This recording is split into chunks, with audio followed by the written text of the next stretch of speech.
Esta mañana Marta Adam Cabrera, que es psicólogo general sanitario y nos acompaña aquí en Buenos Días Canarias participando de esta mesa de actualidad. Adam, ¿qué tal? Muy buenos días. Bien, gracias por estar aquí esta mañana. Buenos días Canarias. Bueno, una intervención psicológica que tú quieres destacar que debe empezar desde la infancia, desde la educación, desde la escuela, desde la familia, ¿no? Exacto. Si a los niños se le trata el tema LGTBI como algo normal, es igual que la heterosexualidad, tienen menos problemas de aceptarlo y de decir es algo normal, no voy a... Porque el odio y las agresiones empiezan desde el miedo y desde el desconocimiento. Entonces es súper importante educar a los niños a que es algo normal y que si ellos se sienten así no se les va a estigmatizar y es totalmente correcto.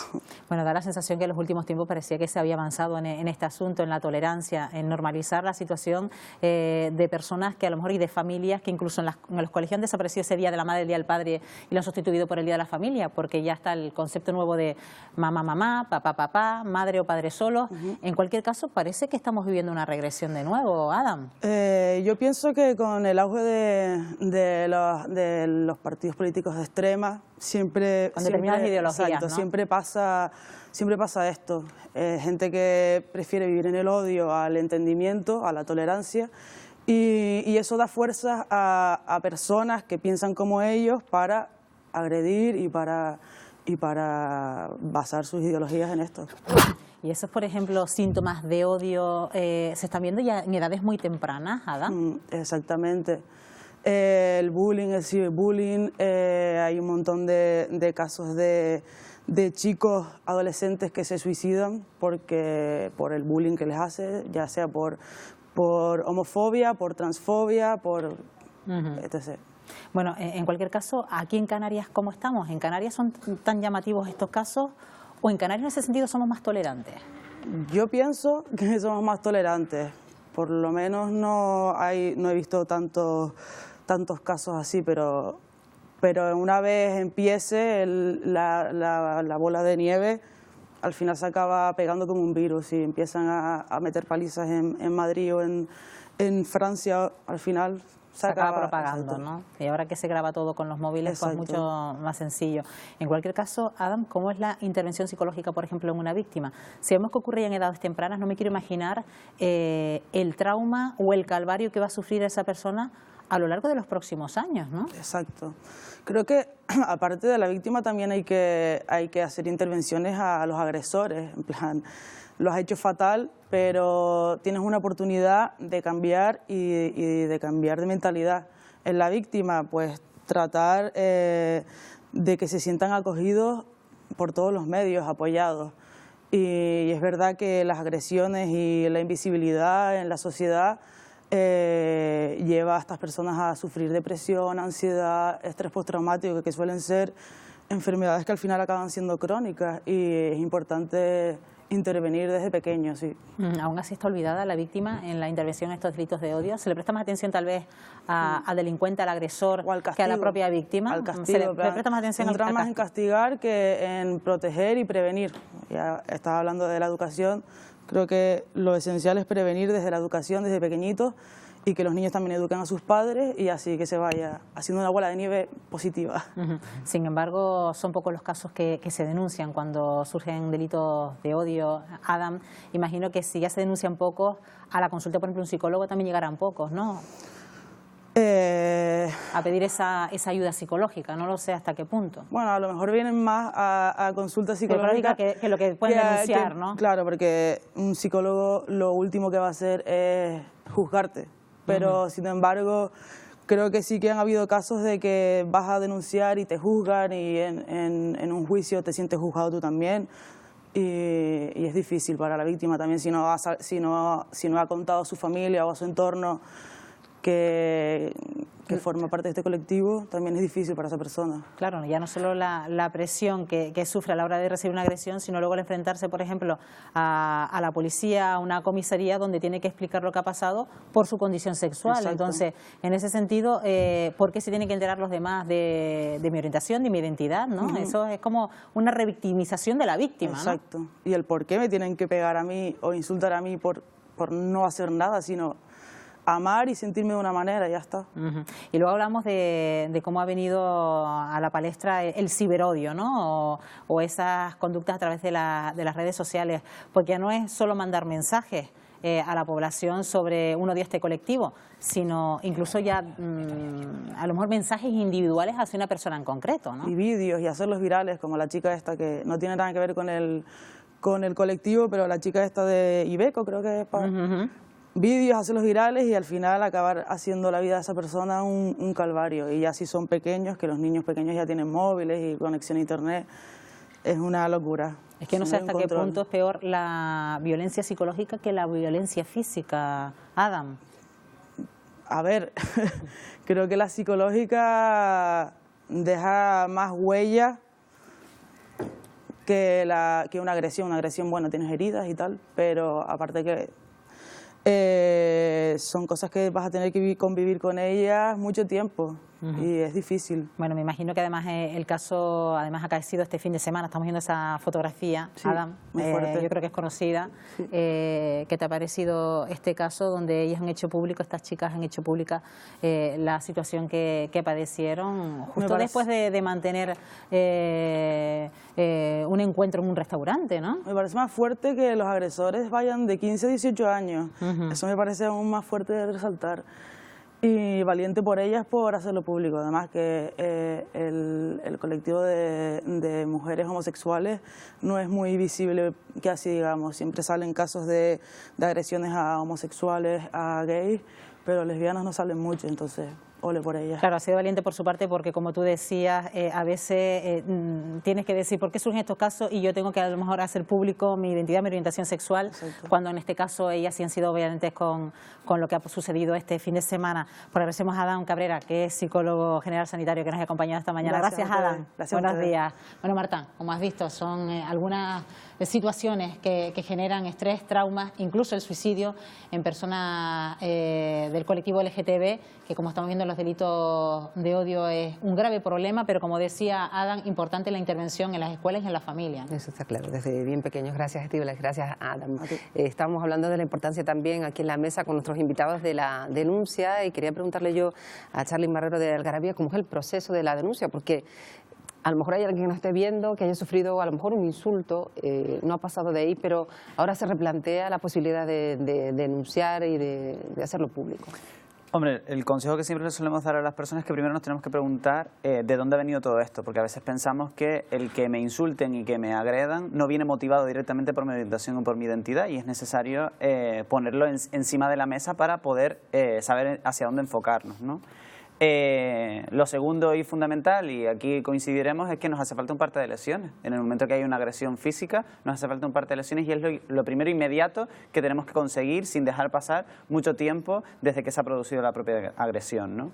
A partir de tener el parte de lesiones en la mano, lo que les recomendamos es que tengan prudencia. Y la prudencia es esperar un poco, ¿vale? Y cuando hablo de esperar, hablo para tener ese asesoramiento de cómo poder redactar la denuncia para que quede bien reflejado en ese atestado, para que pueda encauzarse hacia un posible delito de odio, ¿no? ¿Qué pasa? Que aquí sí es verdad que nos vamos a meter un poco con la psicología porque nos hace falta recordar en ese momento en el que estamos interviniendo con la propia persona dentro del propio colectivo, que normalmente somos los que más solemos asesorar, pues nos hace falta recordar todo este proceso de qué ha pasado, cómo, en qué lugar, quién, si tenemos pruebas o no, recopilarlas, etcétera, etcétera, para después poder presentar esta denuncia y que no quede nada en un atisbo o en una libre interpretación de la propia persona que pueda recoger la denuncia más tarde hacia una nada porque no tiene sensibilidad como decíamos antes, ¿no?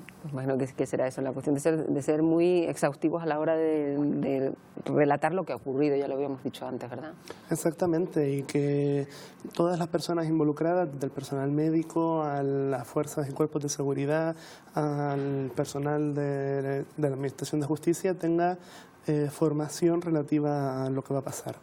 A mí me gustaría incidir en que los colectivos tenemos una responsabilidad a la hora del discurso que transmitimos y tenemos que mantener un equilibrio entre la denuncia de hechos que están pasando y que pasarían desapercibidos si no los denunciáramos y la creación de una alarma que puede ser innecesaria. Yo no tengo que ir por miedo cuando paseo por las calles de Madrid, por ejemplo. Es importante también transmitir un poco esa esperanza de que estamos pasando por un momento complejo con un auge de discursos muy duros contra nuestro colectivo, pero hemos pasado por épocas peores y hemos conseguido superar baches peores.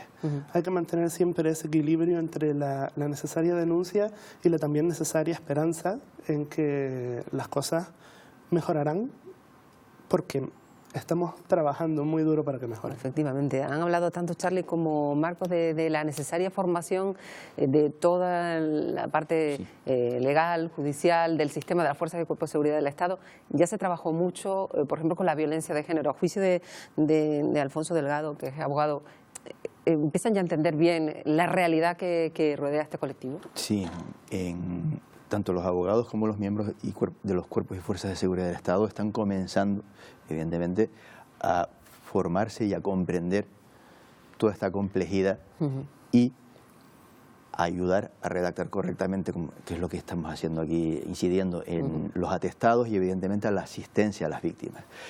Sin ir más lejos, nuestro colegio este mes celebra una charla precisamente sobre asistencia a víctimas de delitos de odio, por poner un ejemplo. Estamos trabajando en ese sentido en nuestro colectivo profesional. Evidentemente, la formación de los cuerpos y fuerzas de seguridad del Estado es importantísima por un motivo muy simple. Ellos interrogan, te hacen una serie de preguntas y ellos quieren saber una serie de datos para saber cómo se va a calificar esa conducta. Si no saben qué preguntas hacer, evidentemente hay una serie de datos que van a quedar en la oscuridad, que son importantísimos para calificar estos delitos. Y evidentemente tienen que saber, y ojo, los abogados también y los fiscales también, y por supuesto las víctimas también tienen que saber qué es lo que tienen que dejar claro en ese documento que va a iniciar el procedimiento penal. Por eso es importante la formación de todos. Y aquí quiero hacer ver la otra cara de la moneda, es decir, lo que es la libertad de expresión. Nuestro Código Penal no depende, o no se aplica en función de la susceptibilidad de un colectivo. Yo no quiero levantar aquí ampollas. Lo que quiero dejar claro es que tan importante como nosotros nos sentimos es dejar claro objetivamente qué es lo que ha hecho la otra persona. El que ha hecho el comportamiento activo, el comportamiento ofensivo. No estoy diciendo que nuestro sentimiento de haber sido ofendidos quede en segundo plano.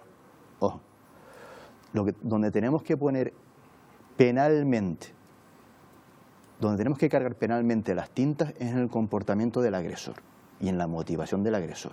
No quiero decir en ningún momento que nuestros sentimientos sean algo que tengamos que dejar de lado. Claro.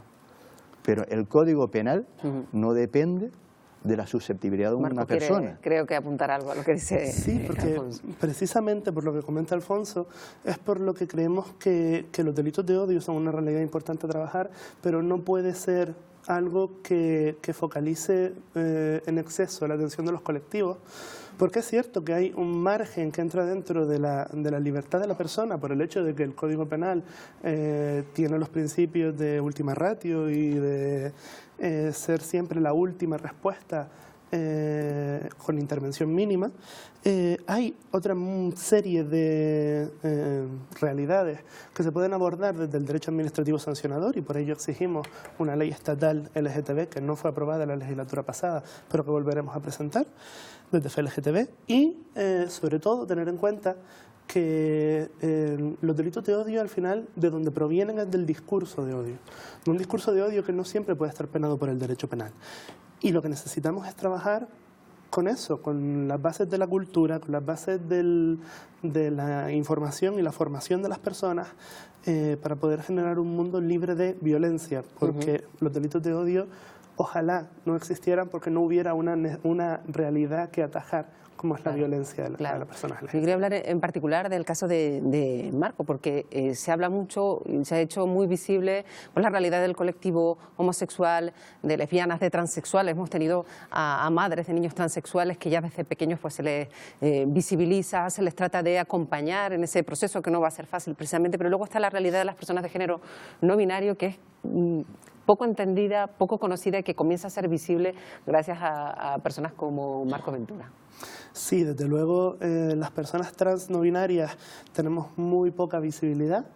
También es verdad que hay mucha transfobia interiorizada y hay mucha gente que necesita apoyo para poder entender cuál es exactamente su identidad de género, porque vivimos en un mundo que no nos permite imaginar que existan identidades que vayan más allá de hombre y mujer. Pero incluso cuando lo reconoces, visibilizarlo es muy difícil, porque es una realidad que la gente no ha oído hablar nunca, que se pone en duda como se ponía antiguamente la transexualidad, y cuando todavía algunas personas siguen poniendo en duda la transexualidad, pero sobre todo porque está en ese límite entre las normativas de género masculino y femenino, que es tan difícil de romper. Las personas trans siempre nos cuentan que el momento de mayor violencia pasa cuando no tienen lo que se llama el passing, o sea, cuando no son vistas ni como de un sexo ni como de otro, cuando se ven en ese proceso de transición. Ese proceso de transición es una realidad permanente para muchísimas personas no binarias y es uno de los espacios que creo que más violencia está generando el colectivo LGTBI ahora mismo y sin embargo muy infradenunciada y muy poco visibilizada. Bueno, pues trataremos de hacerlo visible aquí, como siempre. No nos queda tiempo para más, pero bueno, lo citaremos para otra ocasión, desde luego. Le damos pues muchísimas gracias a Alfonso Delgado, abogado de ESIJA Abogados, por haber estado esta mañana con nosotros, también a Marco Ventura, vicepresidenta de Gamá, un placer contar contigo esta mañana, y también a Charly Marrero, como siempre, un gusto tenerte aquí esta mañana, que es gerente de Algarabí.